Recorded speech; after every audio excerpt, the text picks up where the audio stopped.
Mature blood cells have a limited lifespan and must be continuously replaced through a process called hematopoiesis, which starts in the red bone marrow.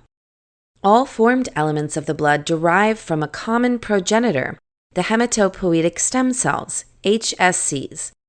HSCs are multipotent, meaning they can differentiate to all types of blood cells. They also have the ability to multiply constantly to maintain their numbers in the bone marrow. Formation of blood cells from hematopoietic stem cells is a multi-step process involving several intermediate progenitors and is regulated by a network of signaling molecules known as cytokines. These cytokines control the proliferation, differentiation, and survival or death of the various progenitors. By doing so, they maintain steady-state levels of blood cells in normal situations, and, in response to certain stimuli, induce production of a particular cell type. For example, in response to blood loss, production of red blood cells is accelerated. Differentiation starts when progenitor cells develop surface receptors for a specific stimulating factor. Once this has happened, the cells lose their potency and become committed to a certain cell type.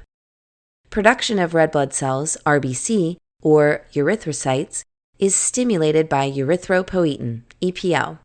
During the differentiation process, the cells reduce in size, increase in number, start making hemoglobin, and lose their nucleus. EPO is produced predominantly by the liver during fetal development and by the kidneys in adulthood. Low levels of EPO are constantly secreted and are sufficient to compensate for normal red blood cell turnover.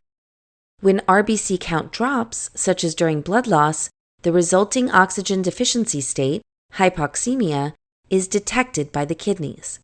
The kidneys respond by increasing their EPO secretion, which leads to increased red blood cell production by the end of 3 to 5 days. People living at high altitudes usually have higher RBC count as a response to lower oxygen levels. Athletes whose demand for oxygen is more elevated also have higher RBC counts. Production of granulocytes and macrophages, the key players of the body's innate immune response, is controlled by several colony-stimulating factors, CSFs. Normally, these cells are kept at a more or less constant number by relatively low levels of CSFs, but their production can increase greatly and quickly upon infection. CSFs are commonly secreted by mature lymphocytes and macrophages, but can be produced, if needed, by virtually any organ or cell type. CSF production may increase 1,000-fold in response to indicators of infection, such as bacterial endotoxins. Production of platelets is stimulated by thrombopoietin, TPO, a hormone secreted by the kidneys and liver. TPO is responsible for formation of megakaryocytes, the gigantic cells that develop as a result of multiple rounds of DNA replication without cell division.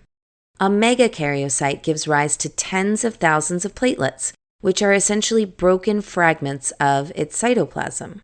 Production of platelets is subject to a classic negative feedback loop.